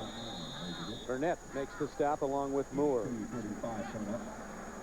Man who has 23 different NFL passing marks. Dan Marino, including the hallmark standards, most attempts, completions, touchdowns, yardage. There aren't many that he doesn't have. No. How long does he want to play? As long as he can, he says. A real big play for the Ravens. They've got to stop him here to get the ball back. If they don't stop him, the Dolphins will get 4 more plays, plus be in a situation where they can get points on the board, either with a touchdown or a field goal. There's still 5:22 left to play. As Marino, as he's done for 15 years, calmly sets himself, makes the throw that counts, gets the ball inside the 25-yard line. Needed 5, got 7, first down Dolphins. Well, this is a good play by Marino because actually he was looking out to his left over here. He was going to try to hit the wide receiver on a quick out or a slant pass. They were covered, so he hit Spikes. Good adjustment by Marino. Again, you know, that's everyday stuff for him. As you were pointing out, Jim, one of his closest friends, Don Strock, now the quarterback coach for the Baltimore Ravens, saying He's a guy played 17 years in the NFL. He's never seen a better competitor than Marino. And his fire's still burning to be great. In his 15th year is on first down. Miami runs the ball with Irving spikes for a gain of about 4 yards before the tackle's made by Stevan Moore. The thing that impressed me most when we talked to Strock yesterday about Marino, he said, you know, in his second year in the league, in Marino's second year in the league, he threw 48 touchdown passes, and then he made the comment, he said he made some throws that year that we've never seen since. But he said nobody's ever made. Nobody's made since. Well, he said, Matt, his second year and his third year, the amount of touchdowns he threw those 2 years, he eclipsed Strock's touchdown passing number for his 17 years. That's right. So this guy was good. Is good. Handoff goes to Spikes inside the 20 down to the 16-yard line. Second down run. The Dolphins now running clock. It's down to 3:44 and running. Ravens have 2 timeouts remaining. They'll try to get a third down stop here. Ed Marchibroda, who was so optimistic after a bye week coming into this game, he saw his team with a brutally disappointing loss to the Steelers in their last game before the bye. On this field, they led 21-0 in the first half. Pittsburgh came back to win it. 42-34. Pitch back. Spikes looking for room. Finds some. Not big. It's 5'8", 205. Takes some big hits. And goes down at about the 15-yard line. Well, there's no question, Don, that the difference in this ball game tonight or today has been the inability of the Ravens to stop the run and the ability of the Dolphins to run the football. You'd have to think their preparation was probably all on pass defense because Miami was last in the league at running the ball, and the Ravens were 28th, almost last in pass defense. So the obvious overmatch was Miami's passing game against the Ravens defense, but the Dolphins have balanced their offense. Marino's made some spectacular throws, but it's really been the rushing game that has keyed their performance. 3 rushing touchdowns by Kareem Abdul-Jabbar. And now if he's just short, what does Jimmy Johnson go to here as? Fourth down arises. You go for it. You go for it. First of all, you've been running the ball at will all day. You only got about a foot to go.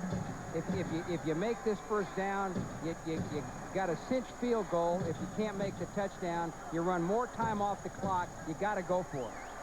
They lead by 11, 24-13. A field goal would put the Dolphins up by 14 points. He's going to go for it. Good decision. No reason to get conservative or cautious now. Go for it. They got the big back. Dotson in the run block. Power package, double tight ends, just one wide receiver. Spikes over the top. I don't know if he got there.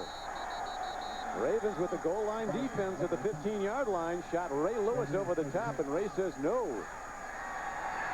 They stopped him, and the Ravens take over the ball with 2:37 left to play in the game.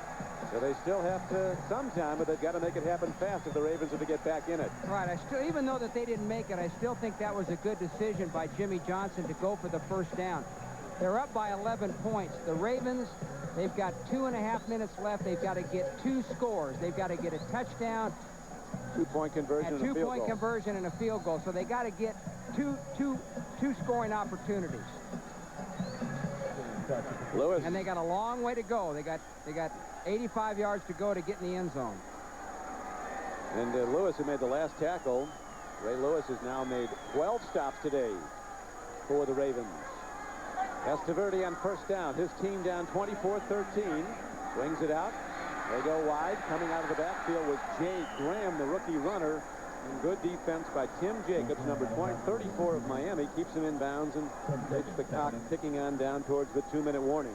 Well, this is a nice play by Tim Jacobs. One, he comes up and makes a good sure tackle, and he keeps the receiver from getting out of bounds and stopping the clock.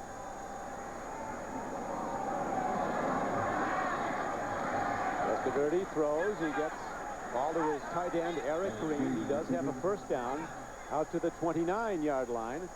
And that takes us to the 2-minute warning. With the Dolphins in the lead, 24-13. I'm the luckiest man alive. Oh, no. bought this camera. Does my Visa card have some kind of purchase coverage or something? No? Statistically than Dan Marino has. But the difference in the ball game is this unexpected stat down here. Kareem Abdul-Jabbar rushing for 108 yards and 3 touchdowns. The first time that the Dolphins have rushed for 100 yards any time this season. That's been the difference in the ball game. And, of course, immediately following this game, we go to South Florida for Game 2 of the 1997 World Series, where the Marlins lead the Indians 1-0. Game 2 coming up tonight. Testaverde and the Ravens will be throwing desperately the rest of the way as long as they have the ball. 2 minutes to play. They're down by 11. Sideline pattern. He gets the tight end. Green makes the catch, moves out of bounds, stops the clock, out ahead for a gain of about 6. Well, as long as the Dolphins can allow the Ravens to complete those kind of passes, the Dolphins are in good shape. The Ravens will not go down and score twice throwing the football like that. They've got to get the ball downfield and eat up some big chunks of yardage. They don't have a lot of time left. Sean Wooden and George Teague, the safeties, are playing way back. They're going to be going deep to Jackson very soon. Here's Testaverde looking, pump fakes, fires, goes over the middle. Completion is made, and heading for the sidelines is Jermaine Lewis, and he gets out of bounds at the 49-yard line. Well done by Lewis, a 15-yard gain, and he stops the clock with 1:45 to play. The Dolphins were in a 3-man rush that time, only rushing 3 defensive linemen. That means they're dropping with 8 people. Now, you can allow the receiver to catch the short pass like that, like Lewis did, but what you've got to do is you've got to come up and make the tackle so he doesn't make too many yards. The key is tackling by the linebackers in the secondary in situations like this. Derek Rogers, who was the AFC Defensive Player of the Week last week for the Dolphins, got him out of bounds. Here is a throw, but to the wrong side. Jackson turning back at the ball, and it brings up 2nd down. Now, when you come up as a defensive back or a linebacker, and you come up and tackle a receiver in the open field, you got to stay up high. You kind of hit him with your chest and wrap your arm around him high. You make sure you get him down. And that's what the Dolphins have got to do when they let the receivers catch the ball in front of them. Now, they don't let them catch him, but it's going to happen. 2nd down and 10 for Testaverde and the Baltimore Ravens. Big Vinny throws one over the middle. Eric Green. The alligator armed the ball there. He never went for it. Look at the Dolphins. They have the Chicago Bears coming out. The World Series should go to a 7th game. That game would be moved to a Monday night. Then they go to Buffalo, do the Dolphins. A very big game with the Jets coming up the 9th of November, as the Jets have gone to 5-3 with their victory over the Patriots today. And the Dolphins closing in on a share of first place with New England. Number 38, 5-yard penalty, automatic first down. You know, that game next week against Chicago is going to be a somewhat of an emotional game for Jimmy Johnson, because he's going to be going against one of his very best friends, if not his best friend, and Dave Wanstead, who's having a real tough year up there in Chicago. They're coming in 0-7. Yeah, they don't get any tougher when you haven't won. And they have to travel to Miami. Here's Testaverde. He gets time. He rifles the ball in, but in his haste to turn upfield, Alexander, who had a touchdown reception, remember, on his last catch, drops the ball. Well, you got to make that catch. It's a well-thrown ball right to him. You got to make the catch. Only perfect. Right there. Took his eyes off of it too soon. Started to run too soon. Took his eyes off it at the last minute. 2nd and 10 at the 46. What about, Jim? You wonder why teams don't go right back to the same pattern again. Well, because they're probably not going to get the same coverage. The Dolphins are probably going to do a little bit different coverage there in the secondary than they did the last play. Testaverde dumps it off, but very fine linebacker play. First, the pass rush was good, which forced the short throw, and then Anthony Harris, a 2nd-year linebacker from Auburn, makes the stop. And there's a timeout with 1:22 left to play. Stay tuned for Game 2 of the World Series from Florida as the Cleveland Indians go against the Florida Marlins. Marlins coming from behind last night with the home run ball. Moises Alou cranked out a 3-run shot. And Johnson jacked one out. The base is empty. And so game one goes to Jim Leland's Florida Marlins. 66,000 at the game last night. There will be again tonight as Testaverde somehow throws the ball. Wrapped up by Dolphin pass rushers. That's where that weight room, I guess, comes in. He fended them off and got the ball away, but it was incomplete. Well, he's got to be one of the strongest quarterbacks in the league, and he showed it right there. He's got people hanging all over him. Look at that. Trace Armstrong's got a hold of him. Another lineman's got a hold of him, and he gets the ball off. Good second half by Testaverde. 18 of 28, 193 yards, 1 touchdown. But they're losing 24-13. And this will be it. This is 4th down coming up. A throw. It's caught. First down. Michael Jackson got the ball, getting it just off the top of the grass. But Michael Jackson's got to get out of bounds there, Don. Right. He made the first down. All he's got to do is get out of bounds. The clock stops. Well, he was hoping to break it, maybe get in the end zone like Derek Alexander did earlier. Testaverde goes down, gets up, throws the ball. He's got Jermaine Lewis. What a play by Lewis. He's down to the 2-yard line. Like something from Ringling Brothers, a circus catch. This guy's terrific, the second-year receiver. 5'7". Well, Jermaine Lewis is going to go right down the middle of the field, and number 25, Corey Harris, is covering him man for man. Lewis makes a nice in-break, well-thrown ball, makes the catch. An acrobat gets the Ravens down to the 2-yard line. Oh, good play by Vinny. He falls down and still makes the completion. Good catch by Lewis. Not a well-thrown ball. Yeah, great catch. Had to adjust to it, go back a little bit. Good catch. And Vinny with some stupendous numbers. He's thrown the ball 43 times, has completed 31 for 330 yards and a touchdown. Yeah, you know, so often, though, you see quarterbacks with these kind of stats when you read the paper on Monday morning, but their team lost the football game. Yeah, their desperation numbers. Yeah. He's been firing away just to try to get back in the game. 45 seconds left to play. Then we go right to South Florida in game 2 of the '97 World Series. Timing throw into the end zone. Jackson goes up after it, but couldn't come down with it. He's looking for an interference call against Cal Jackson. None coming. When the Ravens get down into the red zone, Testaverde's favorite receiver is number 81, Michael Jackson, right there. He's 6'4". Calvin Jackson, the right corner, number 38, is 5'9". Those kind of throws in that area down close to the goal line, he kind of lays it up high for Michael Jackson. He can go up high with that height and bring it down. And Jim, the 31 completions ties Testaverde's career best. Here's a throw to the end zone. He came in high. He had an open man, and Derek Alexander who hit for a touchdown pass earlier in the 4th quarter. And that brings up 2nd down and 3rd down and goal from the 2. Well, Testaverde's had a good day throwing the football, and as we mentioned at the beginning of the game, he's playing extremely well this season. The problem is they couldn't run the ball. They got behind early with the turnovers, and then their defense couldn't get off the field because they couldn't stop Miami's run. Testaverde fires. Ball's caught. As the plane of the goal line broken. The receiver's feet were in the end zone, but the ball was not, so it's going to be down just outside the goal line. This is a favorite route by all teams in the league down here in this area. It's just kind of a little curl-out route, but the receiver didn't get in the end zone.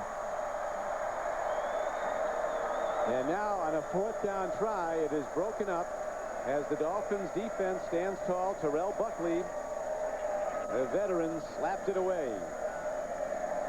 Well, here's the play before the last one where they're going to try to hit Michael Jackson on a little quick hitch out route right there. Catches the ball.